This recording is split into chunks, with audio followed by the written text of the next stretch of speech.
All right, now we're recording. Right, so those were kind of the things that I wanted to say about the journal. Right, so try to keep those things in mind as you're preparing the journal entry for this week. All right, then energy. Right, that's our big topic today. I hope you all watched the video and read the little article. We're going to want to talk a little bit about the article before we jump in, just to kind of set the stage. So maybe, if you think about the article, right, it was kind of divided into the three main fossil fuels: coal, natural gas, oil, and then each of those kind of talk for each of those through the four stages of extraction, transport, use, and waste. And the idea was hidden costs, right? So who can give me a hidden cost for any of these three fossil fuels at any of the four stages? So not all of them, but just pick one and tell me one that you think. Well, for coal, during the extraction process, typically one of the hidden costs is health, cancer, and things like that. We don't see that cost; we just pay for the electricity. So, one of the hidden costs for like extraction is illnesses that are born from that step. Right, and now those are really quite extreme. Even like in today's medicine kind of world where we could treat many things, right? Those people who work in coal mines die young, right? So I think that's one of those things where in the US, right, we're kind of losing coal mining jobs because we don't need coal as much. And people are complaining about, well, we're losing all these very high paying jobs. Well, those jobs are very high paid and had very good pensions because you had to get people down there somehow. And you can pay somebody a really high wage, really high pension, if you know they're only going to be in pension for 2 or 3 years before they die, right? I mean, that sounds mean, but it's the case, right? People die young. Okay, somebody else. What else did you remember?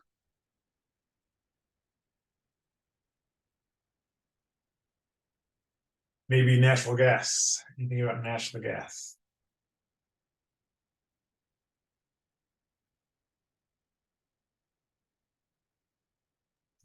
Well, Right. something for natural gas is the methane emissions. Mm-hmm. So that they contribute to climate change, and it's a cost that we're all paying for right now, even though that we only pay for the electricity. So methane emissions. Yeah, and remember that methane is much worse for the climate than CO2. Right? We always talk about CO2, but methane tends to stay in the atmosphere for longer and has a bigger warming effect than CO2. And so that's kind of something where people are talking about in the US, right? We're shifting power generation from coal to gas, which is great because it uses less CO2, but we're losing all this methane while we're producing and while we're transporting it, right? So there's massive amounts of methane leaks all over the place. All right, somebody else then, Diego, have any idea about any of the other ones? First thing that comes to mind is environmental impact on oil waste. And Okay, in what way? no, I'm not sure if what's the first thing that comes to mind. I don't know much about the subject. Right, but what was in the article? That was the kind of the idea about oil and waste. Oil is waste. Trying to think of like it is solid or liquid. I mean, we have the gases that we produce as we're using it.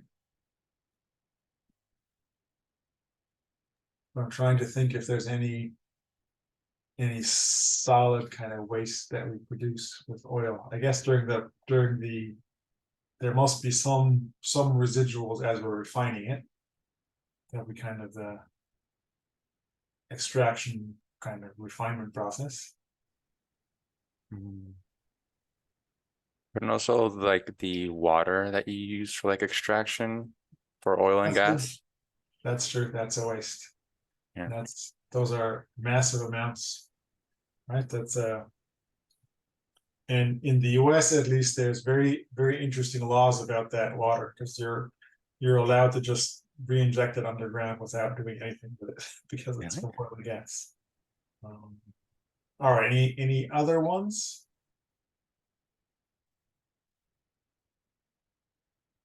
Any asthmatic people in the room or in the rooms, I guess?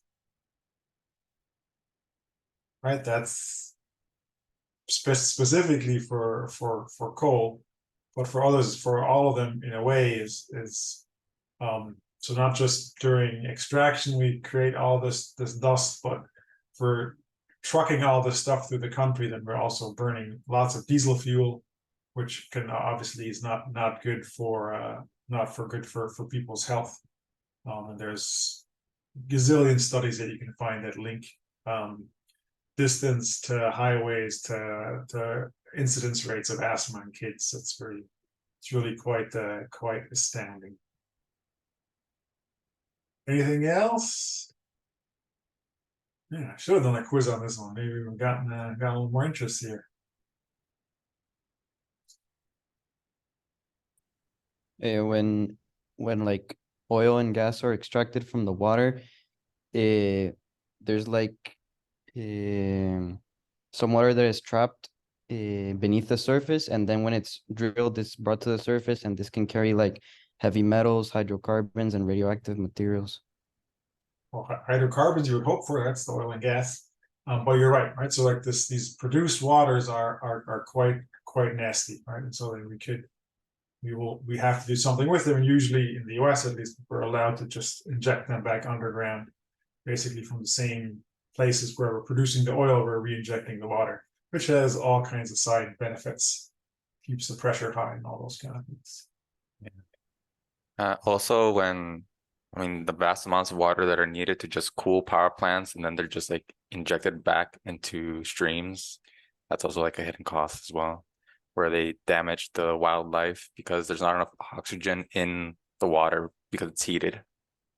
Right, that's the thing. Is like those coolant waters are hot, or not hot, but at least they're warmer than they were when they got taken out of the system, and so the warmer water is, the less oxygen it can carry, and some fish species are very, very sensitive to the amount of oxygen that's there. So if there's not enough, they will migrate somewhere else, right? And all of a sudden you don't have trout in your river anymore, those kind of things.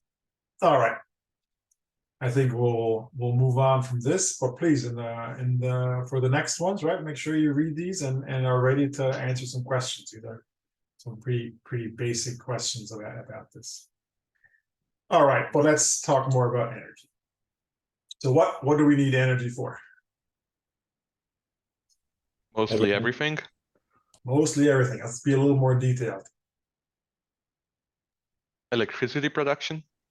All right, so we can use it for electricity. What do we need electricity for?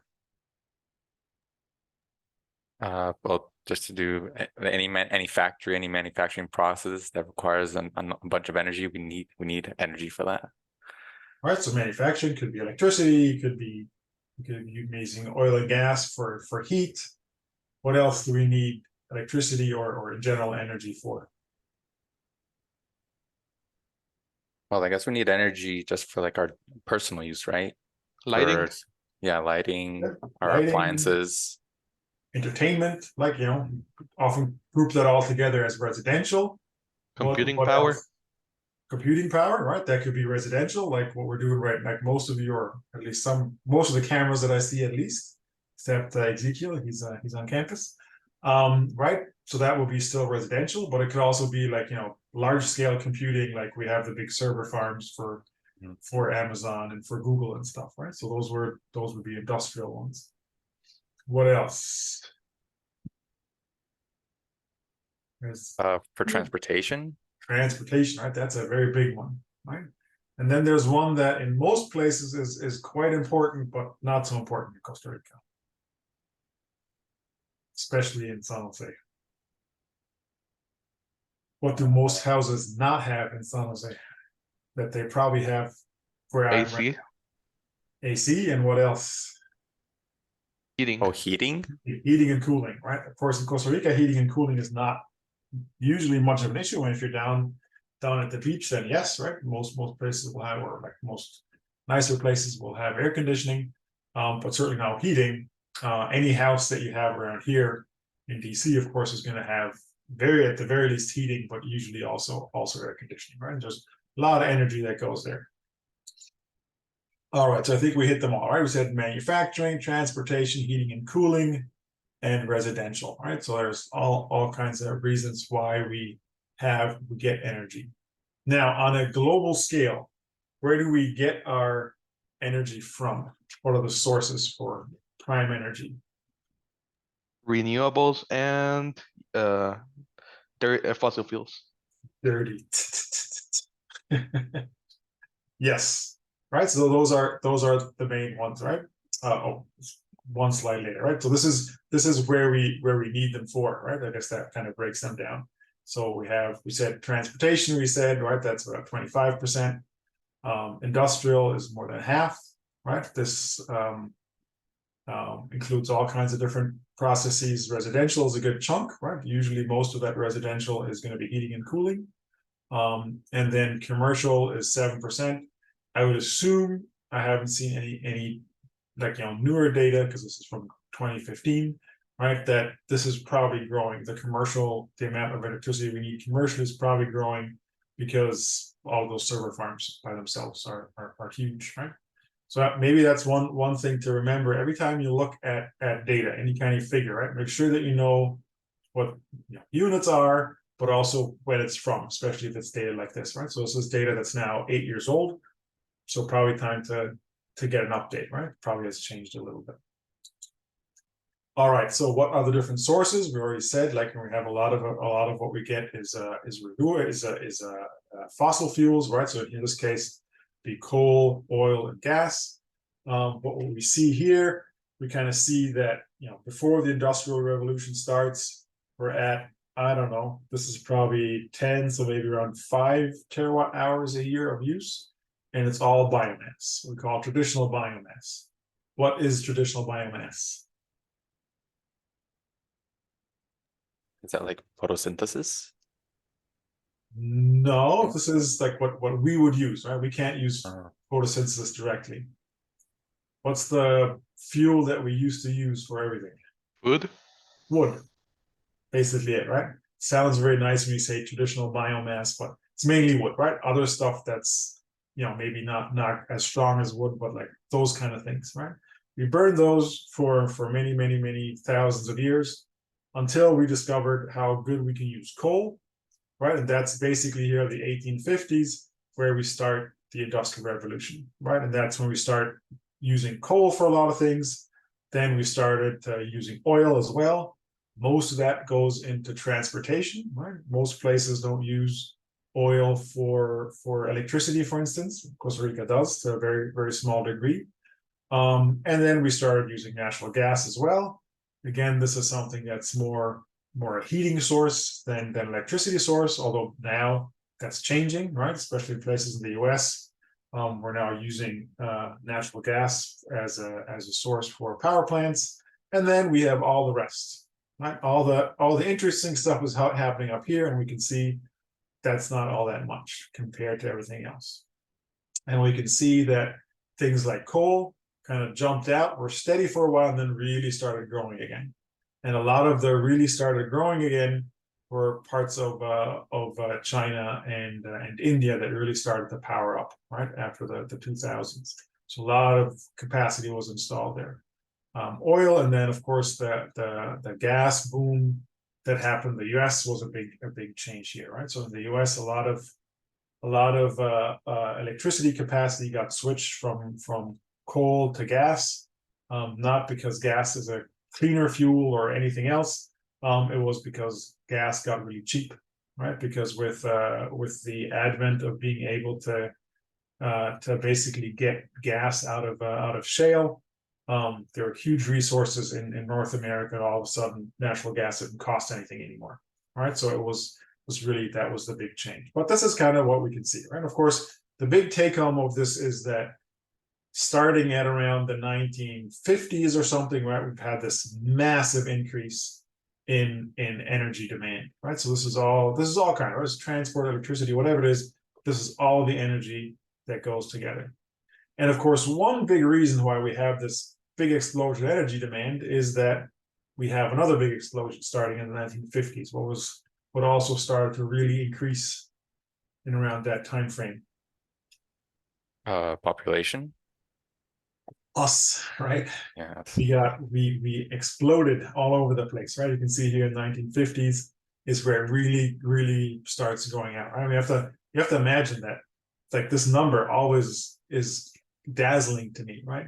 So in the 1700s, right, 600 million people, the entire world, right? That's like twice the US, right? It's not even a full China, right? Just imagine how much space there is, right? If you have that few people. But then in the 50s, we really took this purple line here is the growth rate, right? So we can say we have a fairly steady growth rate, and then all of a sudden here it really starts changing, really goes up, right? Really goes up because of good things. This is a good thing, right? So like these rates were low because a lot of people were dying early, right? So that's people and kids were dying at birth and all those kind of stuff, right? So we learned better medicine, right? We're able to give that medicine to a lot of people, which means a lot more people survived, which means like we really went through the roof in our growth rates. Now the good thing is that we're already far down from where we used to be, right? So at the peak we were at about 2.1%, and that was the late 60s. Now we're down to close to 1% again, right? So we're kind of leveling off because some of the high growth areas, like like in Asia, have started to do population control to some degree at least, and so we're slowing down. But even of course with a decreasing growth rate, right? We're still growing, right? We're still becoming more and more, and of course, the more people there are, the more people want to use electricity or want to use energy, right? And of course, not only are there more people, but we're trying to, right, to get people to live in better conditions, right, to improve living conditions, and that often comes with an increase in energy usage. All right, so where is that energy usage, that increase coming from, right? So this is a just looking at electricity, but it's still a good kind of measure. And this shows the global electricity consumption between 2000 and 2016 or something, or 2017, there's a number, right? And we can see if we just look at the top line here, we have a pretty strong increase, right? We go from somewhere around maybe 14-ish to somewhere to 22 in 15, 20 years, right? So it's very strong increase. Now, if we break that down a little bit, then we can see that the developed world, right, the Organization of Economic Cooperation Development Countries, OECD, that stays more or less steady. But the developing world has a strong increase, right? So OECD, Costa Rica is now part of it, right? They're officially no longer a developing country, which is great. But we can see that this big increase in electricity demand is happening in those areas. And not only is that big increase happening there, it's the number of people there are also increasing, right? So we're getting more and more energy demand from the less developed countries. Now, we as the developed countries should not kind of be like, oh, the bad developing world, right? Because we're already, we're already kind of plateaued with our energy use. Well, we have to remember that if you look at the one on the right here, like this is the per capita electricity consumption. We're using about 4 times more than the developing countries per person, right? So if all of them wanted to use the same amount, right, they'd be 4 times higher, or like they'd be like, what's the population? 1 to 6, 1 to 7, right? They'd be 7 times higher than what we are. So we have to make sure that not only do we drop our demand, our per capita demand, right? We have to be more efficient basically, but we have to make sure that the developing countries are allowed to develop, right? We don't want them to remain in poverty. That would be horrible, right? But we want to make sure that as they are developing and getting to our living standards, that they do that in a way that is more energy efficient. right? And that's a very difficult argument to make with if you're the developed world, right? You can't just say, well, you developing countries, you have to do it better than we did, because we know it's not good what we did, right? So it's a very, very interesting kind of discussion that goes on. But again, everybody has to be part of it. Now, I already asked this, right? Where does our energy come from? Well, if we think back again, this is a little older data. We have about a third comes from oil. A lot of that will be going to transportation. We have about a quarter going to natural gas. That's going up. We have about another 30% in coal. That's probably holding steady, because in some places we're using more natural gas than driving out coal, but we're also adding coal. We have a relatively small amount of nuclear, and then the rest of the renewables are maybe about 10%, not very much. Of course, that sector is growing. The nuclear one is not necessarily growing so much. Last time I checked, renewables were at 15% now. There you go. Right, again, this is Yeah. important to remember. This is slightly older data, or slightly Yeah. old. It's like 7 years old, right? So it's not catastrophically old, but it's also not brand new, right? So again, those are like the renewables are growing, and I would assume that they're growing into both oil and into coal. I would assume that coal and oil are going down, whereas natural gas is probably increasing again, just because the US is pushing hard with natural gas. Coal is the one that is dropping the fastest from the Yeah. non-renewables. That is good. Yeah, course, it's the dirtiest. It's the dirtiest, and but the other reason, but it's not dropping the fastest because it's the dirtiest. It's becoming quickly the most expensive as well. But the That only as one well. that's more expensive is oil, and that's the reason why coal is dropping so fast, right? And that's one of those things we talked about sustainability, right? We talked about the idea that if we want to change a system, you have to have something to replace it with that is just all around better. And that's the reason why coal is being dropped as an electricity fuel, is not because it's, people don't like it anymore. It's just because it's become, like, gas has become cheaper, right? So it's always a big thing. All right. So if we want to have more energy, well, we could say, like, well, we'll take everything here and we'll just expand it, right? It's worked so far, right? That means we would have like more than 80% of our primary energy demand will be coming from fossil fuels, right? Maybe something like 5%, or 4%, I guess we said before, nuclear, and the rest renewables, right? Now, of course, that is not great, and that's not where we want to go. Fortunately for Costa Rica, that's not where we are at the moment at all, right? If we kind of look at this, again, this is also a little older, but this was the year of 2016. This was the electricity that was produced over that year. And we can see that, like, other than these almost 2% that were mainly used from our little oil power plants, right? Everything else was renewable. Main one, of course, as usual, is hydropower, followed by geothermal, wind, biomass, and then at the very, very, very distant is solar, right? That's still relatively undeveloped compared to the other ones. But those all have been growing, except hydropower, which is where it is, right? Now, very important to remember with this is electricity production, right? So we have to be careful. People like to say that, like, the energy in Costa Rica is 99% carbon free, but we have to be really careful that we say that the electricity is that, right? Because most of the transport sector is still runs on oil, right? So there's a fair amount of oil that's being used, which is, of course, not carbon free. All right, but that was Costa Rica, right? So if you bring that example to people, a lot of people will say, like, well, Costa Rica is a tiny country, right? That is fortunate to have all this hydropower floating around, so they're really not a good example, right? But I like to counter with that and say, like, well, Germany is not a small country, right? They're a pretty big country. They are not situated in a place where, like, hydropower is like, comes natural, I guess you can say.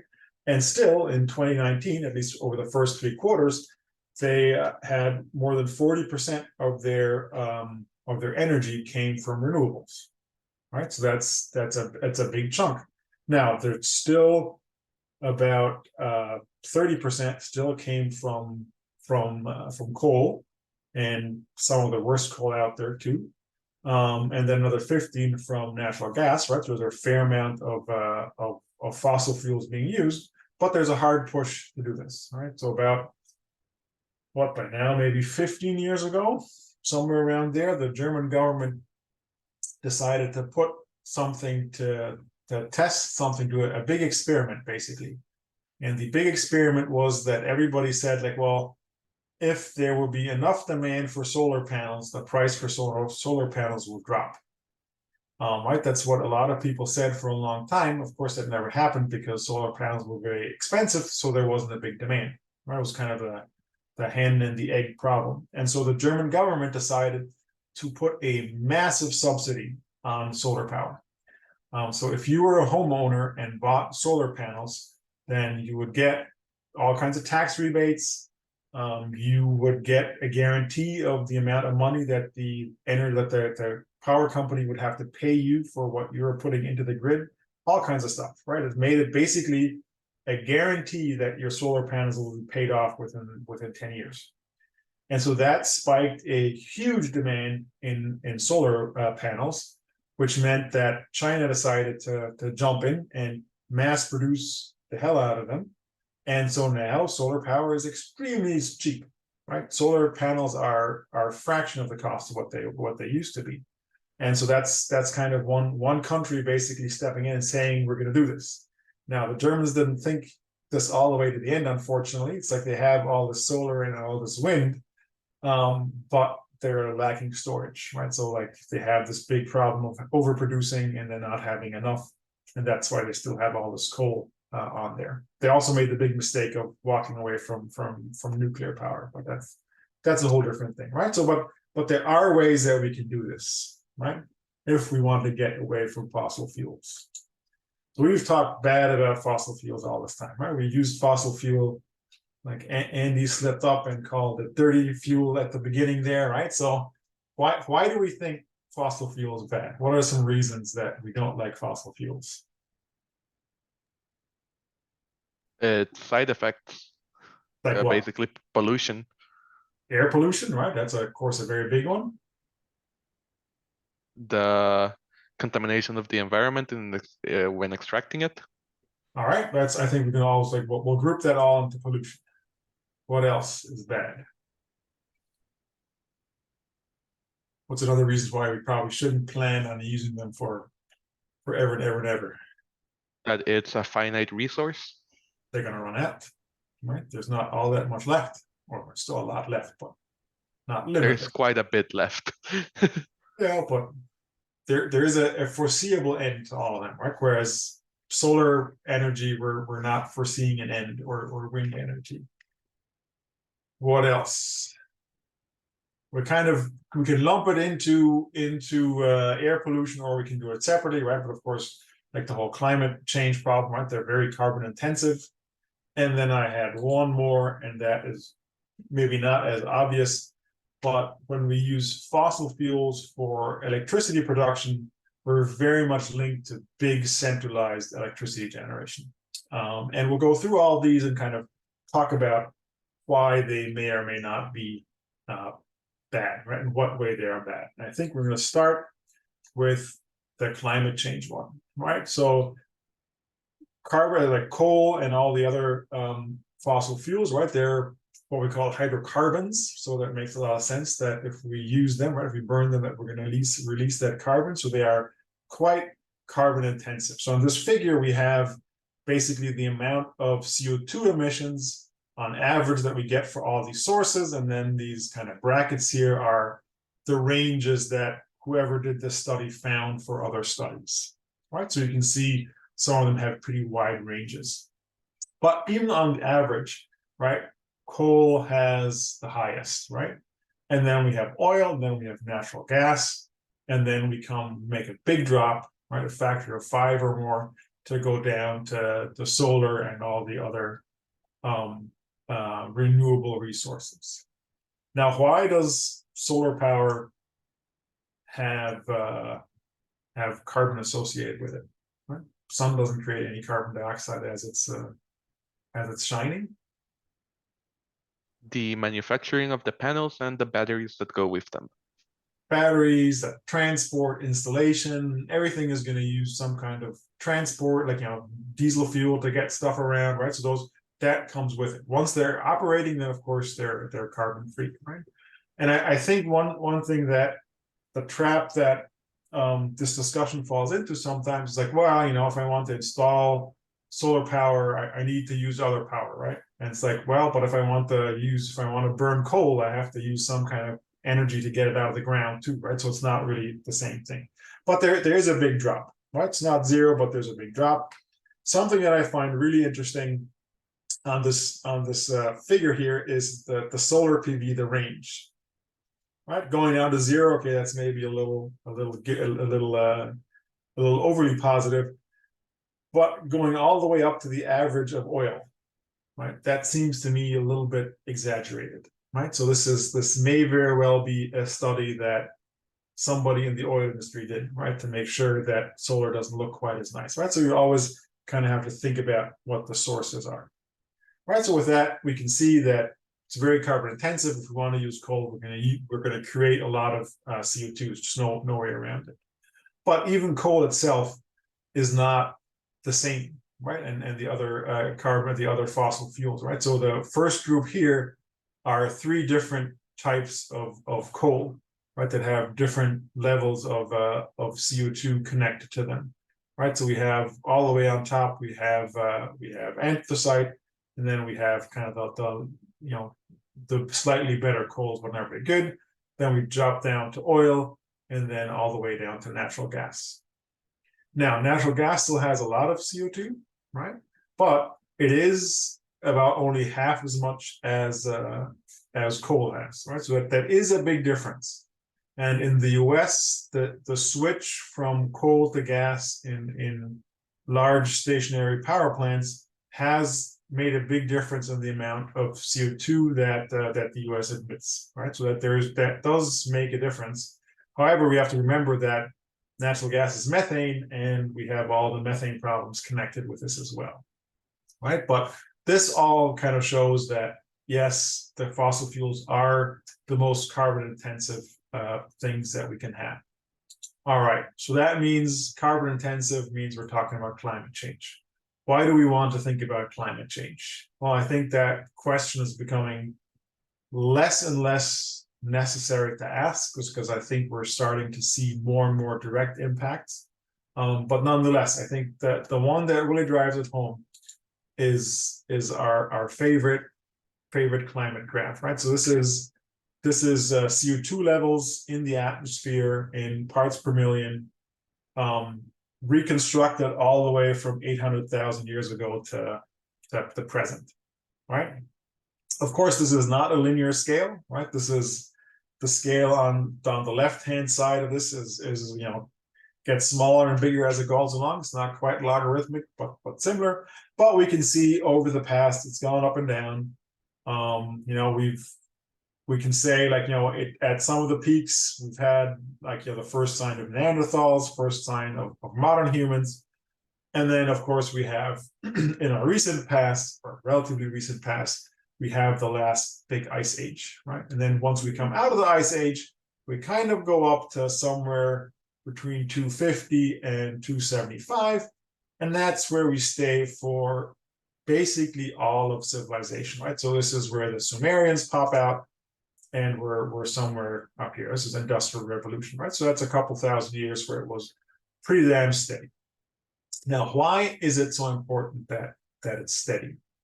What happens somewhere right around here for our civilization? There's a big invention that happens there, right? We go from being hunter-gatherers to settling. And to do that, we have to invent our agriculture, right? So this is where we've invented agriculture.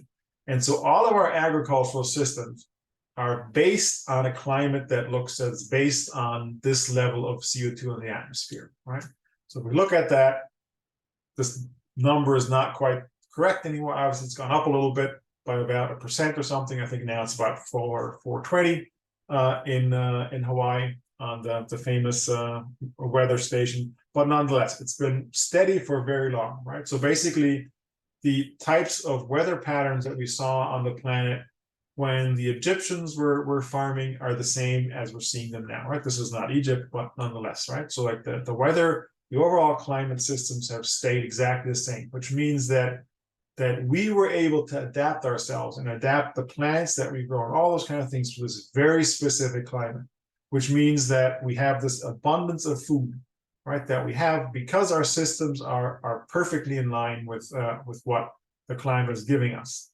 But we already know that if something disrupts those climates, that can have massive consequences. Right? One of the big consequences is like this huge drought that was seen in Syria and surrounding countries. One of the worst droughts that they had in about 900 years. Agricultural systems collapsed, livestock died, was like horrible disaster. Many people, or most of the people, moved from the rural areas into the cities that were already overcrowded, that also didn't have food, right? Because just because you're in the city doesn't mean you have food automatically. And so many people say that drought was basically what triggered the big civil war that happened over the last 20 years in Syria. And just to think about what big impact that had, right? The whole, like the civil war in Syria then led to a mass migration of people out of Syria, a lot of them into Europe, right? Through very difficult ways, like crossing the channel and all that kind of stuff, right? It's crossing the Mediterranean, like very dangerous routes that people got that tried to get to Europe. And then flooding Europe with millions of refugees, right? And that you can say then directly led to the British leaving the European Union, right? All those kind of things have these big kind of consequences that in one way we can say relates back to climate change, right? Of course, that's not the only reason, right? But that is one of the things that maybe if the drought hadn't been bad, if there hadn't been a drought, right, maybe there wouldn't have been a civil war, and maybe all those things would have not happened. Maybe the British would have still left, right? That could be, but certainly there are these connections, right? So we really have to think about this. But it's not just droughts, right? If we think about forest fires have gotten a lot more, not just in North America, in Europe as well. Costa Rica, not quite as much, although I was able to see a couple forest fires from my office window when I was on campus still, right, up in the mountains. But there's been a very, very strong increase in these forest fires. This is not even forest fires yet, this is still drought, but this is basically the same map as forest fires. That's funny. But the droughts are in the US as well. But let's switch to forest fires. So this is a map that shows basically where the forest fire season extends longer and longer, right? So all the red shifts are where it got longer. The bluish greenish shifts are where it got shorter. You can see there's a lot of places where the fire season extended, which means more forest fires for a longer amount of time. And for Costa Rica, it was a little too far away. But even here, so this was like a couple months before I got back up here, but there were these big forest fires up in Canada, which is still far away from here, right? It's not, Canada's not around the corner. And even with that, there were massive amounts of smoke down here where you couldn't, like, I mean, these pictures are not from DC, obviously, because we don't have nice lakes. But it was still, you could hardly see from one building to the other. It was so smoky and hazy, right? So that obviously is a problem. Another big thing that we see is increased flooding. We get a lot more big floods than we used to. You probably heard this year, or just maybe a month or two ago, the big floods that happened in China, for instance, right, where a fairly large number of people died. So that's all things that are getting more and more common.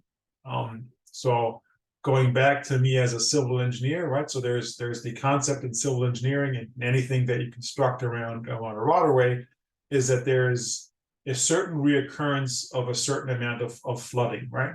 And so you say you usually design something for a 1,000-year flood, right? So a flood that on average happens every 1,000 years, right?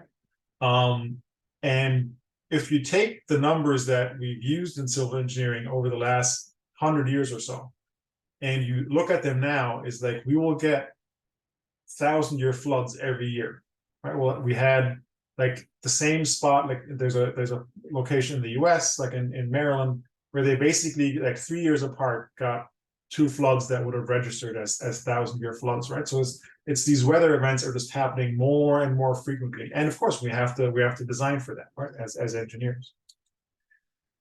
One way we can kind of categorize, 2 ways that we can categorize the amount of stress that we have in our system from natural disasters is we can just count them, or we can kind of see what the total cost was based on those events, right? And we can see this is not going that far back, right? This is going all the way back to the 80s, but we can see that the number of big disasters is increasing sharply. A lot of them in the severe storm, right? This could be thunderstorms, this could be big rainstorms, this could be big like hurricanes are separate, but like anything like that, right? Everything is going up, and the cost, of course, is slowly creeping up as well. All right, let's see, what do we have here? What happened in 2005? That was the big natural disaster in the US. Let's see our recent US history. Was it Hurricane Katrina? Katrina, exactly, right? That was 2005. That's the big one. Then how about 2000 and I guess 12? That didn't register here all that much, but there was a big winter storm, so it wasn't a hurricane, that slammed into the northeastern coast. It was called Superstorm Sandy, and it was quite devastating. Flooded New York City and everything. At that point, I was living in Princeton, which is New Jersey, which is just like an hour out of New York City. But fortunately, I was out of town for the specific time, so I was in a different country and I hadn't even registered that stuff was going on. When I came back, the electricity had just come back on, so I was lucky there. And then in 2017, so a little more recent, Hurricane Irma, right? not just Irma, right, but also Harvey and Maria, right? So there was these 3 hurricanes that hit parts of the U.S. Maria, of course, was mainly in Puerto Rico, but Harvey was not supposed to be anything very exciting until it decided to just park itself above Houston and pour down rain for several days, right? And basically flooded the entire area out. It was quite the disaster in the end, right? But we can see in general, we're getting more and more of these disasters, which of course means, fossil fuels, if this is, we can't use our most carbon intensive fuels if we want to get away from this. All right, so what are, again, we already had this up here. Let me go back 1 slide, right? So we talked about the carbon intensity. Now let's talk about the other ones real quick. So air pollution, right? Obviously, we all need air to breathe. 23,000 times a day is we take a breath, right? Quite frequently. And that comes down to about 9 cubic meters of air that we use every day, right? Obviously, it needs to be fresh air, but we're doing our best to not have fresh air, right? So we're pumping all kinds of stuff out in the atmosphere. You see from transport, obviously this car needs some attention because no car should be doing that. In San Jose, we still see quite a few buses driving around with quite the gray plumes coming out. But even from electricity production, right? We'll produce all kinds of materials that go up in the air, and that could be with we can see those with these bad kind of fog conditions.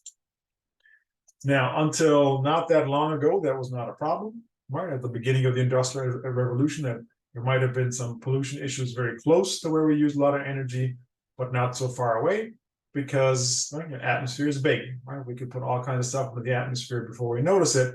But although we all think that the atmosphere is very big, it's really not that big, at all, right? So it's this kind of, if you look from space, right, it's kind of the atmosphere is this little shimmer that goes on top of the planet. Right? It's almost like a wax cover. It's not that much. It's not that thick compared to the globe. And actually, if you take the entire atmosphere and compress it, or like not compress it, but just put it into a nice little sphere, then this is how small it is compared to the rest of our planet, right? So again, it's not a whole lot of atmosphere there, so we have to be a little careful about how much stuff we put in there, right? We can't just hope that dilution is going to solve a lot of problems.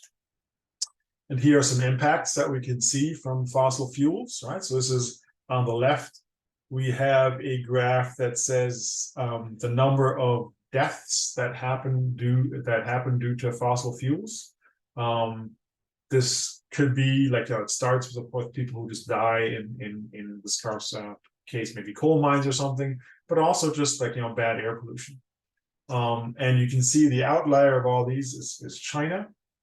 And if you've been to any Chinese large city, then you know why, right? The air quality in big cities can be really bad because there's a lot of local use of coal, and so you have very, very bad air quality.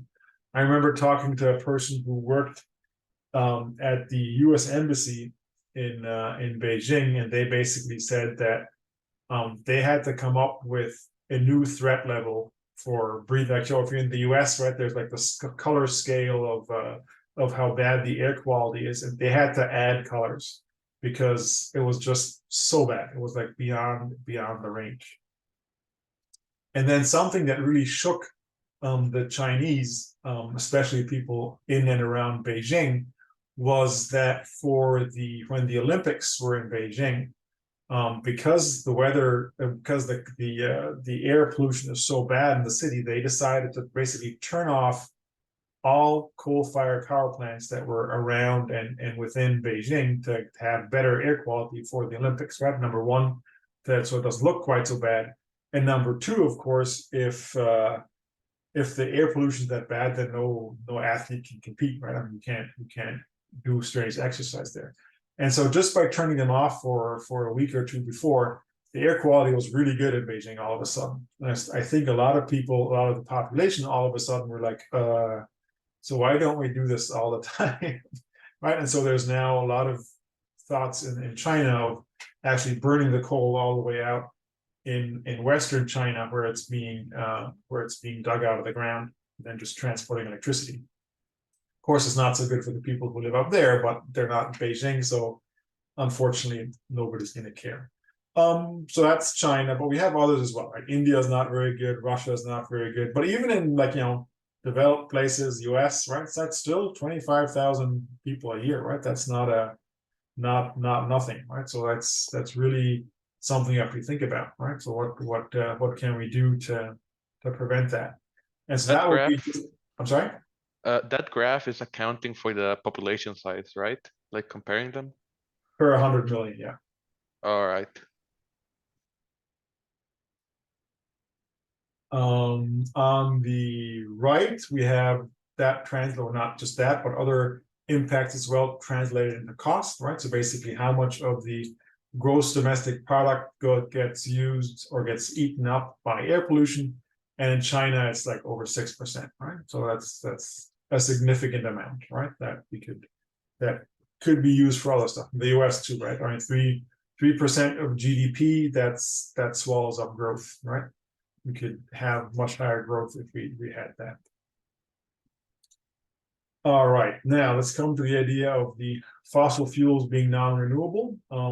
Of course, they are renewable in a very technical sense, right? I mean, we're producing more fossil fuels as we go along, but producing them takes a lot longer than we're using them up for right now, right? So we're drawing down and just adding very little.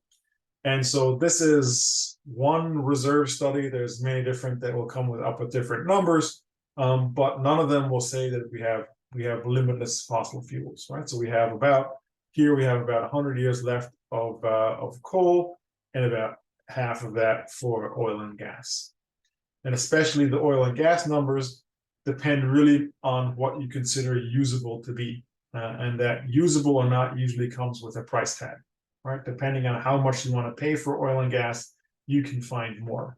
It just becomes very expensive to either get them out of the ground or to refine them, right? There's this big chunk of hydrocarbons sitting in Canada, relatively close to surface, which are called tar sands.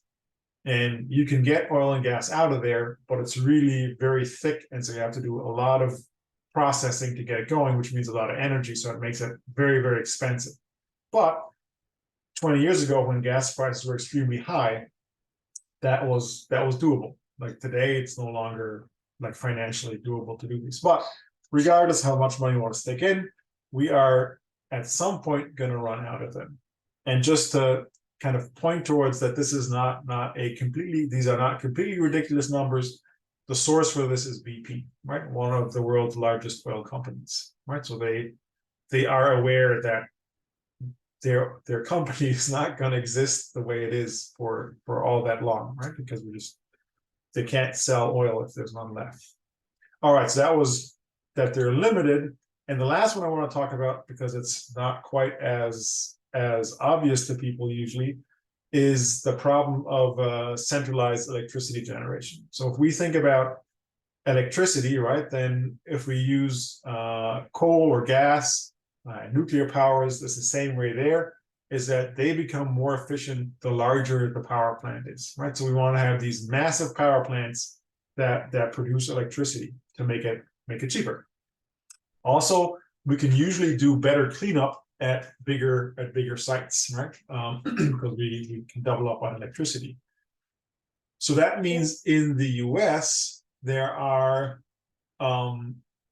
about 2,000 power plants that produce most of the electricity, right? So that means it's not that many, right? And about half of those are really big ones, right? So they can produce more than 200 megawatts, which is 150 households about, right? Which means that, of course, if one of those goes down, that's a problem, right? I mean, that's 150 households that all of a sudden are missing in the grid, right? It also means that my infrastructure is going to be highly centralized, right? So if I'm building out a grid, then there's going to be massive connections that are going to these very few power plants and then connecting to the rest of the grid. We use the grid to be resilient, right? So the idea is that if I have a power plant that goes down in one place, that there's enough power plants in the rest of the grid to keep going, right? So basically, the risk of losing one power plant is not that great. Now that is true, as long as everything works out just perfectly fine. But of course, that's not always the case. The stuff doesn't always work out, right? So there was this big blackout in 2003 in the northeast of the US. And this is basically, you can see the skyline of New York City and there's not a whole lot of lights on, right? This happened in early afternoon on a weekday. On Thursday, actually, I remember that very, very distinctly. I was in the Northeast at the time. And of course, in New York City, that means that there was no subways. That means that people had to walk home, which was very difficult to do. What had happened basically was that I think it was all the way out in Ohio, there was a power plant that went offline. And at the same time, and so that was scheduled to go offline, but at almost the same time, another one shut down for an emergency. And all of a sudden, in that very localized area, the power demand was not met. So there was a lot of electricity running through a set of power lines that basically went past their capacity and had to be shut down because they're past their capacity. And that means a whole area all of a sudden doesn't have power. So everybody's trying to push power in that area, which meant that more and more of these power lines failed. And so you had the whole of the Northeast all of a sudden, like within a couple minutes, went dark. And it was quite astounding because like I remember it was like early afternoon sometime. I was driving, like I was in grad school at the time. I was driving home from campus and I noticed that the streetlights weren't working. Or that the one streetlight that I was going through wasn't working. I'm like, oh, that's kind of strange. And there was another one that wasn't working. I'm like, oh, that's weird. And then I went to store because on Thursday in the summer in the city of Buffalo, there were these concerts, free concerts, and I used to have a barbecue after those concerts at my house because it was close to where the venue was. And so I was going to buy some beer. And so I go to the store to buy beer, and they're like, well, we can't accept any credit cards because our power is out. So you have to pay in cash. And I'm like, that's super strange. And by the time I got home, I got heard on the radio basically that power was out all over the place. And it stayed out for a significant amount of time. It was several days before electricity was restored throughout the Northeast. Now, the good thing in Buffalo was that we had power back within a couple hours, the same day. And that is basically because of the big hydropower plants that are sitting on the Niagara Falls. And so we basically got that power because we're nice and close. So we had power back, but nobody else in the Northeast had. The very cool thing was that because they wanted to get as much power out of those hydropower plants, they basically opened them up all the way. So usually about a third of the water that goes down the Niagara River goes over the waterfalls. 2/3 gets fed back for hydropower. But because they needed to get as much as they could, they basically diverted all of the water. Not quite all of the water, so there was still water coming across the falls. But it was so little water that they couldn't run the tourist boats that were at the bottom. So that was very cool. It's the first time it's happened in over 60 years that they shut that down. So it was very exciting. And so just to kind of give you an idea, this is kind of satellite imagery from the US, from the Northeast, right? So Buffalo would be right there, that little spot right there. And Niagara Falls are right there. And you can see all the lights that are on a normal day. And this was the day of the shutdown, right? So everything dark. Right, so that's of course had a massive impact on everything that was around there, and it's happened before. It's not the first time.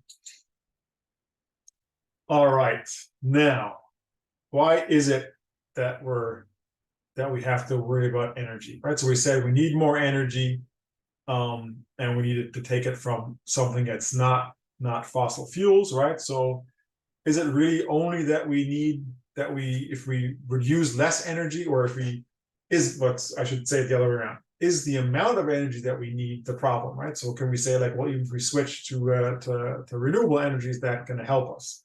Well, it can't be that because the nature uses about 10 times as much energy as we do, right?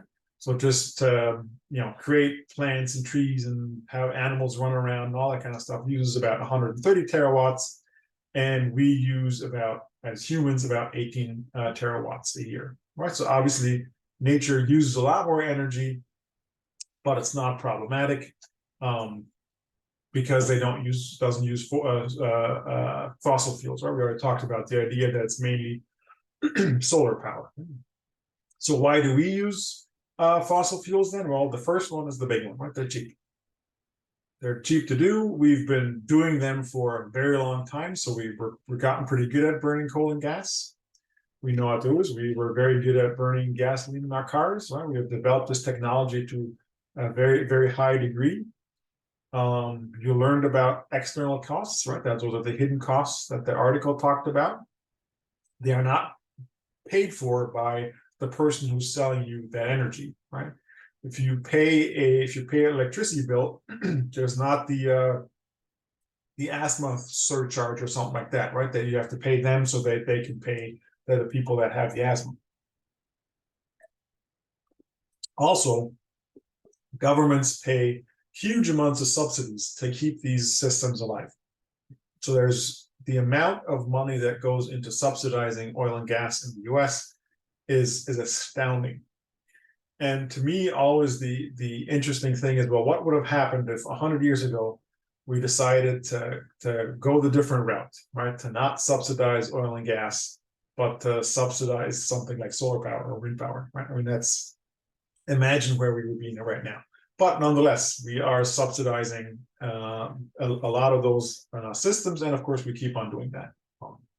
That's not going away soon because the big companies that produce oil and gas have a lot of money to throw around. And so that's kind of the problem in politics. All right.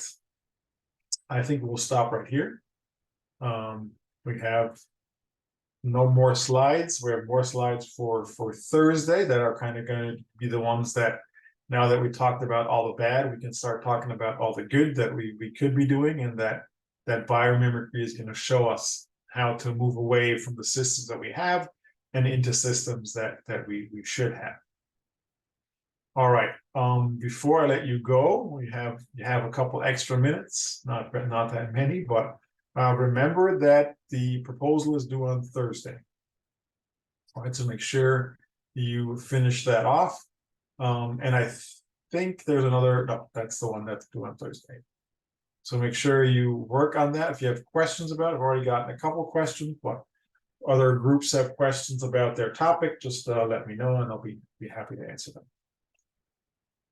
And with that, I will see you all on Thursday. Unless there's any Bye, sir. questions.